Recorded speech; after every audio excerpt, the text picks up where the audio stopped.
c'est le 9e contre le 8e. Voilà un match très regardé dans le top 6.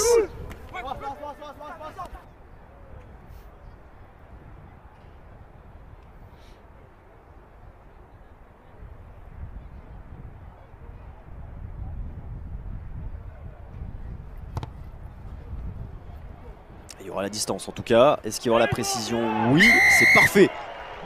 Superbe coup de pied de la part du Verdu. Et la première pénalité bien permet à Nice de prendre les devants. Déjà 3-0. Évidemment, il faut concrétiser, même si à 10 mètres face au poteau pour Tom Chauvet, ça paraît du gâteau. Et voilà qui est fait. Là, ça fait 3 partout. Ils ont obtenu cette mêlée. Et derrière cette pénalité que Chauvet transforme sans problème. 2 sur 2 pour l'ouvreur narbonnais et 6-3 en faveur des visiteurs. Ah ok, ça marche. Ok. Il prend tout son temps l'ouvreur niçois. Et sans difficulté, ça passe. Ça finit loin derrière sur le toit de la tente derrière. Ça va redescendre évidemment. Et ça fait 6 partout. Et la petite routine qui réussit parfaitement à Hugo Verdu. 9-6 et 3 sur 3 pour l'ouvreur niçois. Et alors les 3 reprises ça fait des points. Attention cette touche. Ça a été récupéré. Nova avec Lima là qui attaque la ligne. Il a cassé un premier plaquage. Oh la force, la puissance de José Lima stoppé à un peu plus de 5 mètres. Nova pour la passe. C'est claqué avec Nueno. Omer qui vient rentrer un petit peu dans l'axe du terrain. Il est stoppé à 5 mètres. Nova avec Valentin Cessé qui arrive lancé, qui a laissé. Superbe essai de la part de Narbonne, signé Valentin Cessé. Tout à l'heure, il n'était pas si loin en tout début de partie. Et cette fois, il arrivait lancé là sur cette passe de Pierrick Nova. Et il permet à Narbonne de reprendre l'avantage et d'inscrire surtout le premier essai de cette partie. Suite à cette nouvelle percussion de Tom Omer qui a préféré revenir un petit peu dans l'axe plutôt que d'essayer de servir Pierre-Hugo Ducom. Et là, Nova vers Valentin Cessé qui arrivait lancé. Même si elle est transformée, il faudra pas galvauder il faudra pas penser qu'on est déjà à la mi-temps. Côté narbonnais, il y a eu des renvois qui ont été mal négociés, des deux côtés d'ailleurs. Et pendant ce temps-là, Tom Chauvet, il passe ce nouveau coup de pied. Et ça commence à devenir intéressant pour Narbonne. 9-16 en faveur des Audois. Il tenterait à l'arrière, Mathis Viard. Et Odiété a pris la place sur l'aile. J'ai l'impression que Cutaillard était un petit peu blessé, d'où sa sortie à la mi-temps. On l'avait pas beaucoup vu dans le premier acte. Pendant ce temps-là, aucun problème pour Tom Chauvet. 5 sur 5, ça se poursuit. Et désormais, il y a plus d'un essai transformé d'écart entre les deux équipes. 19-9. On s'est redéployé côté niçois. C'est Orange qui va au sol. Et on passe avec Clausade maintenant, aidé par Valentin Cessé. Nova de nouveau dans l'axe, quasiment sous les poteaux, à 5 mètres de la ligne d'en-but. Avec Nova qui va feinter la passe et qui a trouvé un partenaire.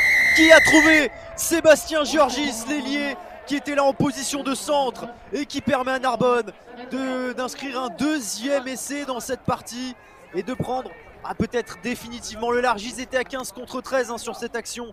Il y avait une nette supériorité numérique en faveur des Narbonnais et ils en profitent de la meilleure des manières. Sébastien Georgis sur cette passe de Pierrick Nova qui termine le très bon travail débuté par les avants de Narbonne.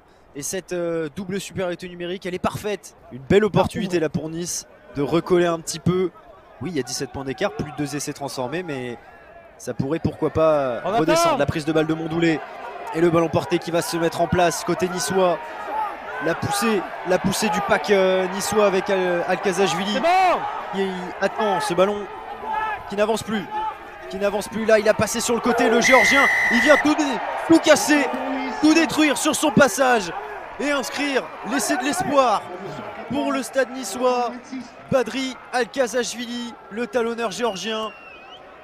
Allez, qui redonne vraiment espoir au stade des Arboras. 26-14. Dans l'esprit de l'ouvreur qui est passé à la mêlée. On le rappelle, Mathieu Lauré est sorti remplacé par Alban Conduché. Conduché a pris la place de numéro 10. Et Verdu a gardé celle de buteur. Parce qu'il est très efficace. Malgré son loupé de tout à l'heure, il n'y a pas grand chose à lui reprocher à Hugo Verdu.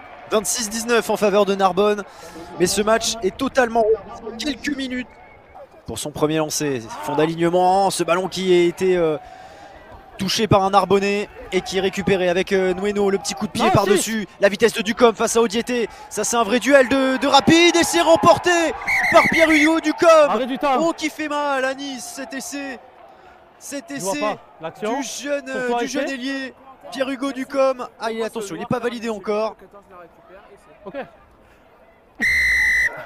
Et si c'est validé, ça y est. Il a remporté son duel de vitesse avec Odiété et Pierre-Hugo Ducom. Et il permet à Narbonne de mener 31-19 désormais. Et de refaire le break dans ce match. Vous êtes arrêté, parfait. Et sur cette touche perdue, parfait. la très bonne vision du jeu de la part de Pierre Nueno. Le très bon coup de pied dans le dos de la défense. Et Ducom, il a mis les cannes face à Odiété. Impeccable. J'ai l'impression que Narbonne gère un petit peu cette fin de match et les Niçois se précipitent peut-être un peu en essayant d'aller enfin chercher ce point de bonus, mais pour l'instant ils en sont très loin. Ça ressort avec Kaiser. Kane, là il peut sauter, qui est manqué. L'interception de Jens Dorf. Incroyable. Incroyable essai. Quelle erreur de la part des joueurs de Narbonne là-dessus.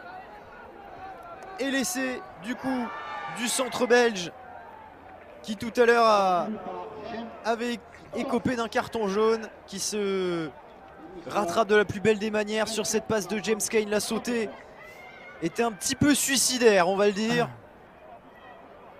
C'est d'ailleurs pour ça que Verdu ne l'a pas joué immédiatement. Allez, ça passe. 26-33 sur le gong. Le stade niçois sauve le point de bonus défensif. Alors certes, ça ne rendra pas le sourire aux joueurs d'Alexandre Compan qui mettent fin à une série de 4 victoires de rang.